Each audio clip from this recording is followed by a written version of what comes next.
What up, guys? Welcome back to the channel, man. Today we're gonna be picking back up on the Colorado. We want to make a little bit of progress on this thing. We've taken a tiny little break from it to get some other stuff going on some other vehicles, on Braven's new truck and on my old Silverado, but today we're gonna get back on the Colorado. We got to get it pushed up here. Dude, it's actually nice to say get it pushed up here, you know, because it's actually a roller again.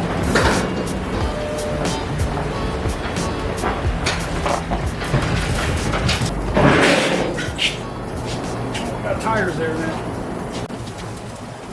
Alright, so starting off, we are working on Braven's anti-roll bar. This is his old setup. It's a good setup, but it's a much smaller setup than what his truck is going to need. Honestly, this is about the same size as what I've got on the Blazer out there. This is his new anti-roll bar. Well, this is the bar itself. Look at the wall thickness on that guy. And of course the sheer girth of it. So this is from Funkhauser, in which the entire rear end kit that we put on this truck is all from Funkhauser. These are going to be his new anti-roll bar arms, and I have this up here just for comparison so you guys can see like the size difference in this. There's the old arm. These are going to be his new ones. So there's going to be a little bit of welding that's required in this. These are going to be the bar ends. This is the little bushing that the anti-roll bar is actually going to pivot inside of. Again, here's his old one. And there's the new one. Just everything's bigger. Bigger to handle bigger power, you know? Top and bottom. Pretty square. Seems pretty square. All right, we're making sure that the plates that we have on the bottom of the axle, you know, the U-bolt plates, because that is a big part in this kit also. All this is going to attach to that. Making sure that they're square, because we just kind of bolted them on there. We just realized that there's one thing that is missing from this kit, and that is the actual bar that this is going to attach to. So there's these brackets, 3-bolt brackets right here, that is going to attach to his lower bracket. If you see in here, there's the 3-bolt pattern there and there. So we have to basically cut a bar that's gonna fit in between there, and on each end these brackets get welded on so it bolts in, and that is going to be these tabs right here will actually weld to, and these tabs is what that part right there bolts onto. Again, this is his old one, but just for representation. The new ones are right here. So we got to get all that figured out first. We got to get our measurement and cut the pipe. We did not have a piece of pipe, but we had this out there. Hey, you know what? At least you're getting to use this for something. Yeah, it only cost me $4 grand for that pipe. This is out of his $4,000 material from the first cage that we had to cut out. So we got to clean it up. This is chromoly. We got to clean it up, get all the rust off of it. All of his $4,000 cage just sitting over there in the corner right next to my S10 and C10.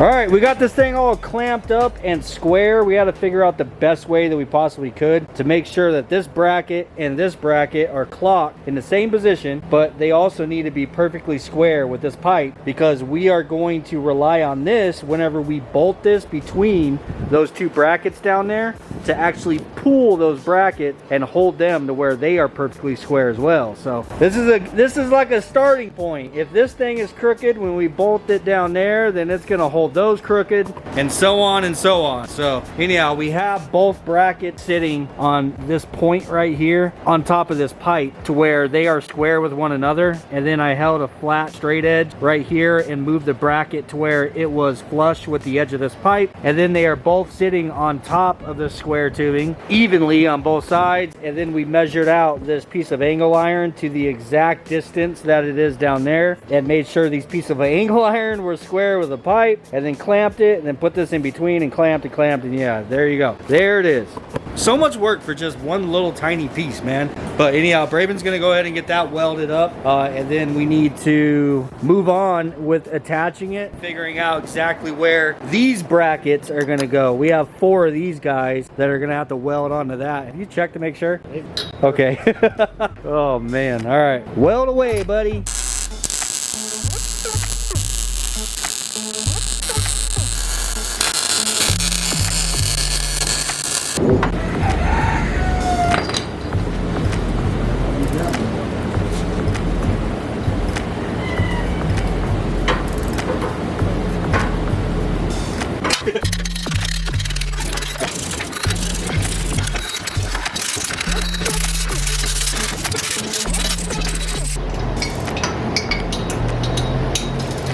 Got the brackets welded up. We got it bolted in down here. So again, like I explained, I hope you guys understand what it is I'm saying. This is supposed to be for our mounting point for the anti-roll bar.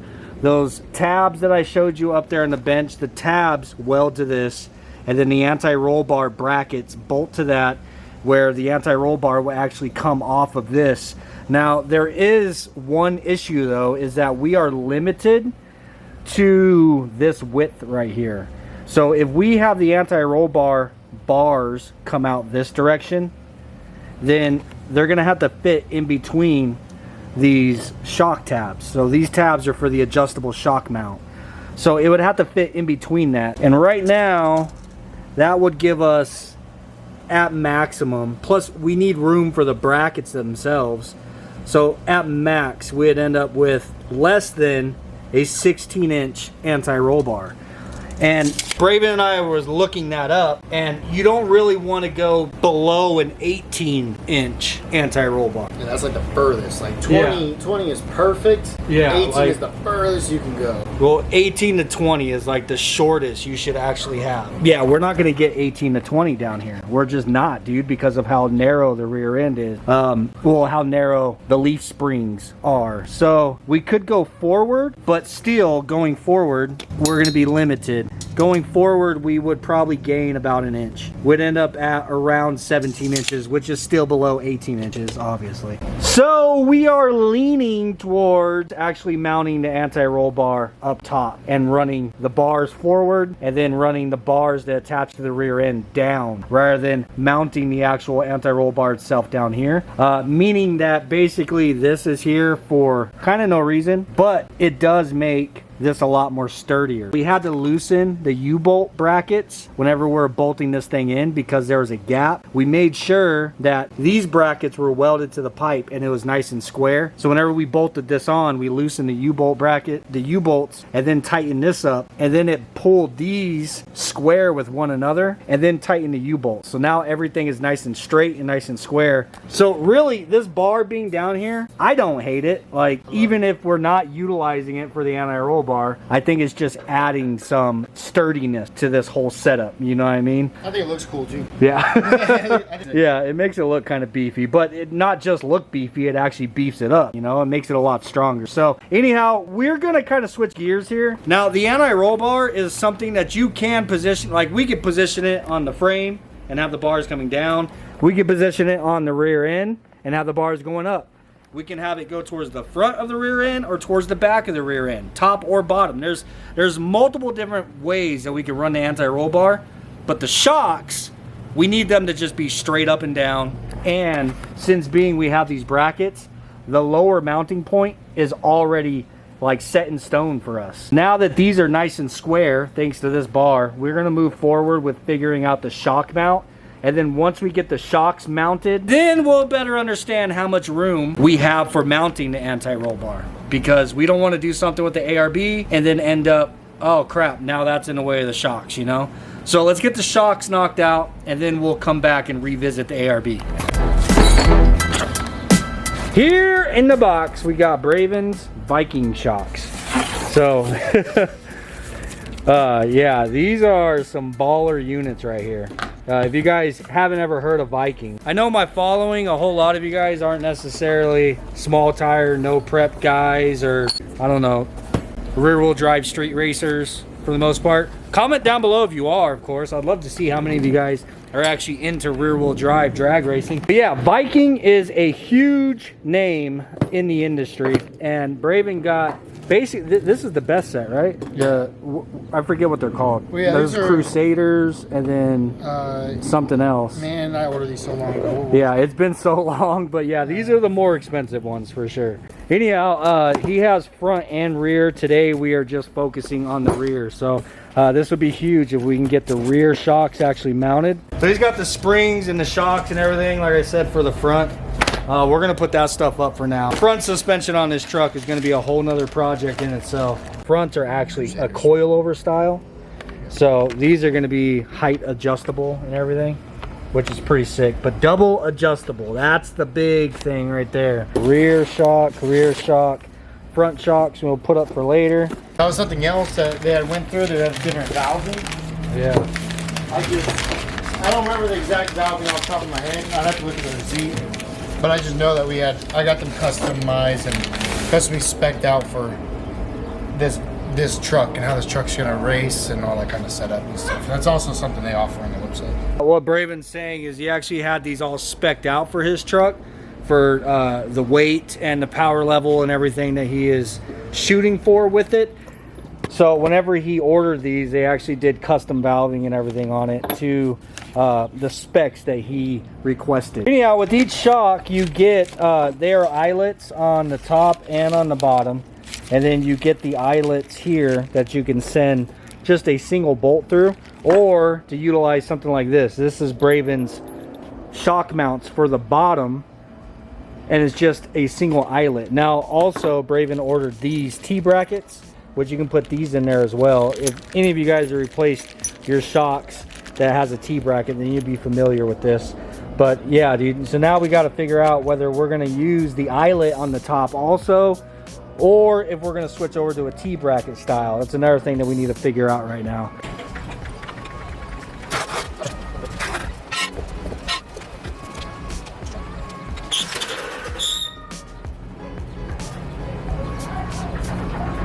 So right here probably ain't gonna be bad because you have all of that to go down.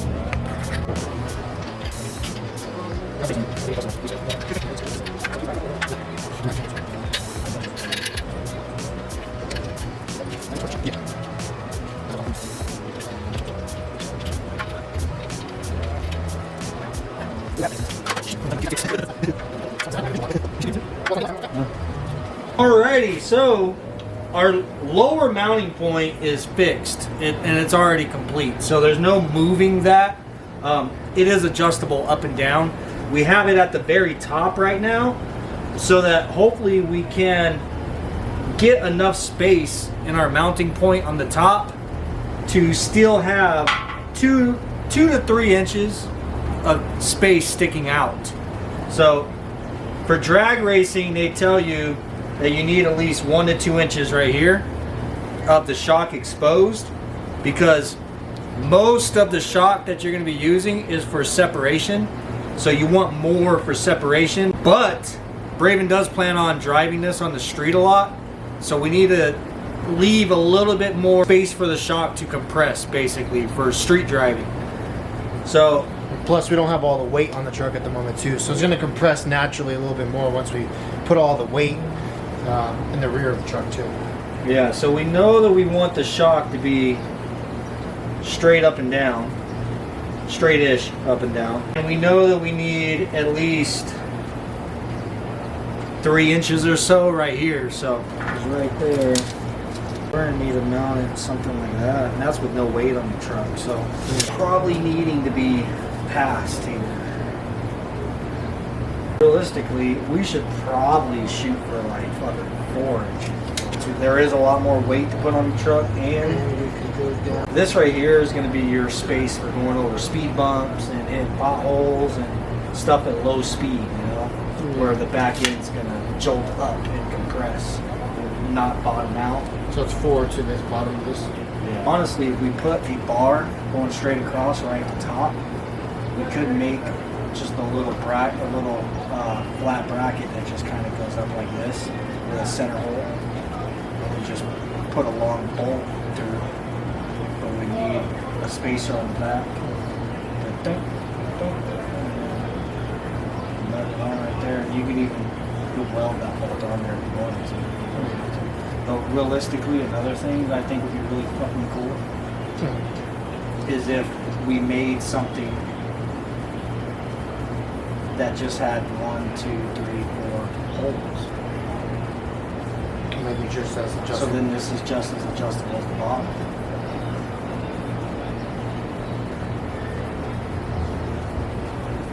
That'd be sick. I think that's the best case scenario.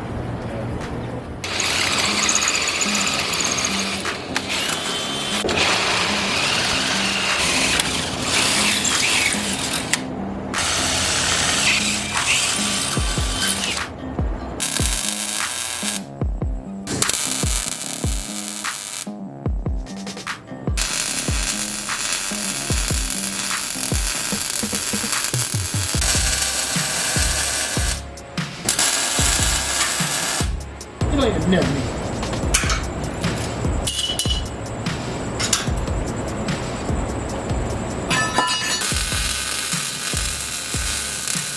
I had this brilliant idea of why does the top need to be fixed? Why don't we make it adjustable as well? So now he can literally adjust the top. He's got these 4 different settings in which are 1 inch apart. And we also set up the laser. I don't know if you guys can see it, but the laser is falling right in the center of all 4 holes. Can you guys see that? Yeah, you can see it. Turn off the light for a second? Yeah, you can turn it off for a second. So we marked the centers on the frame. Bow! Dude, this laser is a freaking game changer, dog. Anyhow, as you can see, it's falling right in the center of all 4 holes on both sides.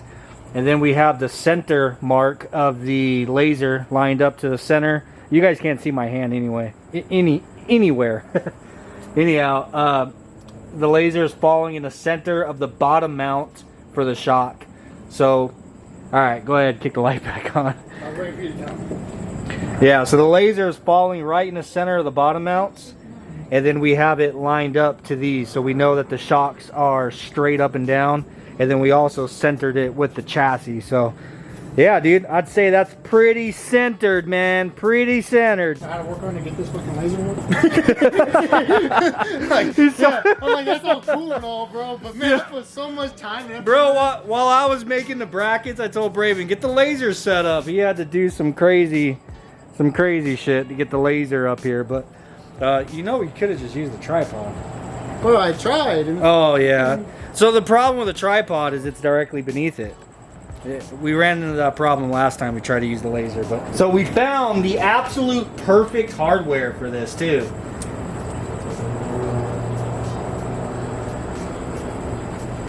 Now all the way to the top. Look at that. That right there is for street.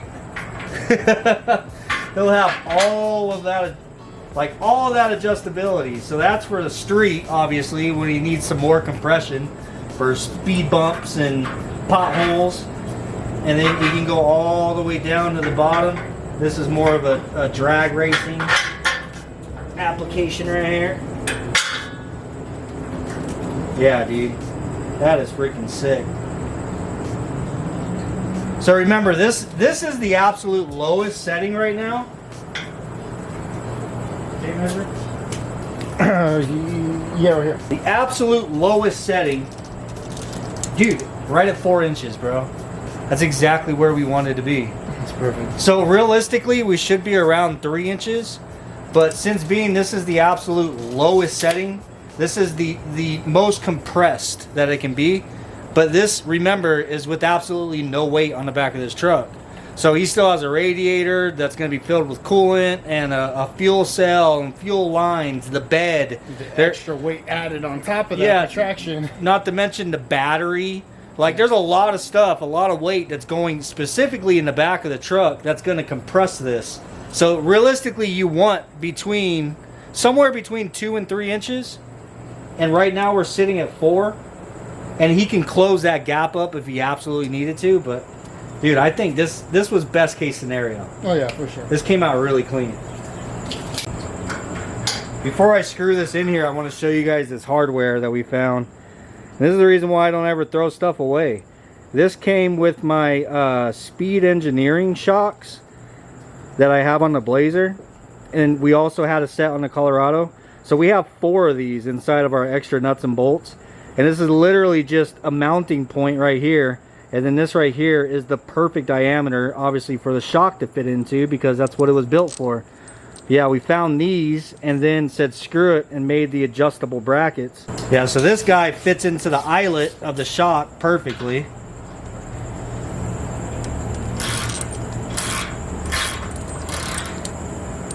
You put your washers on there, got a lock washer. Crank that guy down, and then this side is what we'll use for the adjustability. Are you putting in the lowest one? Yeah. Okay.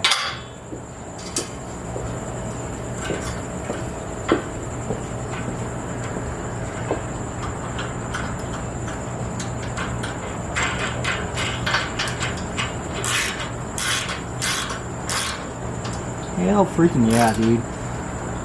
I am so stoked how this came out. This came out sick. This is dope. So this hardware was perfect. Without even planning it was perfect. Yeah. That is sick, dude.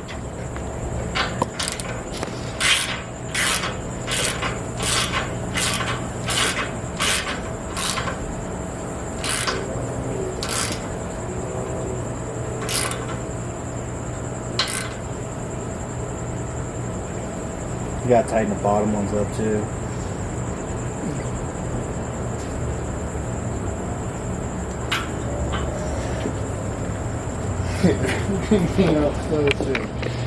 Can't even tell we just took these out of our freaking extra bucket of hardware. Yeah. It almost seemed planned. I don't know if you guys can tell, we're actually super proud about this. Anyhow, we are going to actually make some gussets for this as well. So there'll be a little triangle gusset here and then a little triangle gusset here just to stiffen that a little bit. But dude, that's 1/4 inch, man. Whenever you finalize welding that all the way around, realistically, that's not going to move. But you already know us. We like to put gussets on absolutely everything. This is our first time building a chassis like this, so everything is just over-engineered. That's for sure. But hey, you know, at least it's safe.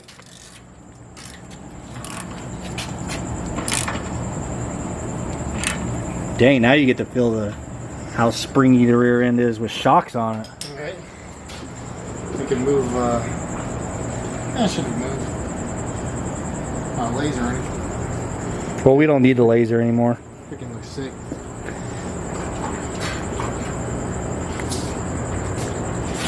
Can't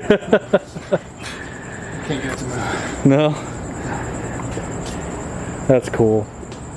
Yeah, this came out so much better than what I imagined, bro. Oh, for sure. This is way better than doing the bar across, I think. Oh, 100%. Add some gussets in there. Yeah, this is sick. So now we still have to do a bar across somewhere for the anti-roll bar. And but actually see where we need to put the anti-roll bar and stuff. yeah, We can actually calculate that. I'm so freaking stoked how this came out. It came out sick. It came out bad to the bone. And it kind of has a little bit of a pivot outwards, Yeah, like towards the frame, but I think it looks cool. yeah. You know what I mean? And I mean, it's symmetrical. You know what I mean? Yeah, 100%. It's symmetrical. Scenario, we could add a thick washer in between here Yeah. to kind of pull it in just a little bit more. If we so you wanted have them plenty of dead thread. straight up and down, but Right. realistically, I know there's a couple of you guys that are in the comments that know a lot about all this kind of stuff, a lot more than we do, but Put it in the comments if you know if that tiny little bit of angle that it's got is really going to affect anything. I mean, for the most part, they are straight up and down. We don't have like a drastic angle in them. Like, dude, my Blazers shocks are like, they're like leaning like crazy. This is, for the most part, straight. Well, they are straight up and down, but they are at slight bit of an angle this way, in which we can correct, like Braven was just saying, by stacking a couple washers back here and moving it out some, because we do still have some room on the threads right there. We don't really need a crush washer right here either. We could get a new nut that has a nylon built in, so then oh yeah, nylon nut. Get some space over here anyways. I mean, honestly, we could probably find these things online and buy one that's got a freaking longer bolt Stud, on it yeah, too, a worst case stud. scenario, But realistically, I really don't think that this is an issue, having them at a slight angle like that. All right, guys, well, it's getting really late right now. It's already Sunday night, and this boy got work tomorrow. Yes, sir. Hey, we both got work tomorrow. Yeah, I got work tomorrow too, but I don't have an alarm clock that I have to get up to. Yeah, whatever. You know what I'm saying? Well, yeah, I'm gonna wake you up in the morning because you got stuff to do tomorrow. Don't be hating on me, dog. You know, don't be hating my privilege. I worked hard for my privilege of sleeping in every day. Anyhow, we're gonna go ahead and end it here. We did not get as much done today as we wanted to, but we did make really good progress. This just goes to show what I'm always telling you guys, man. Just get out there and work on your projects. Even if you don't get like a crap ton done. I mean, look, we at least got the shocks mounted. We made these really cool tabs, which we are so pumped about. A little bit of progress is still progress, man. You know what I'm saying? But we're gonna go ahead and end it here. We will pick back up on this in the next video, doing the anti-roll bar. So we still got some figuring out to do with that thing. Later. See you later there, old rughead. Later, guys.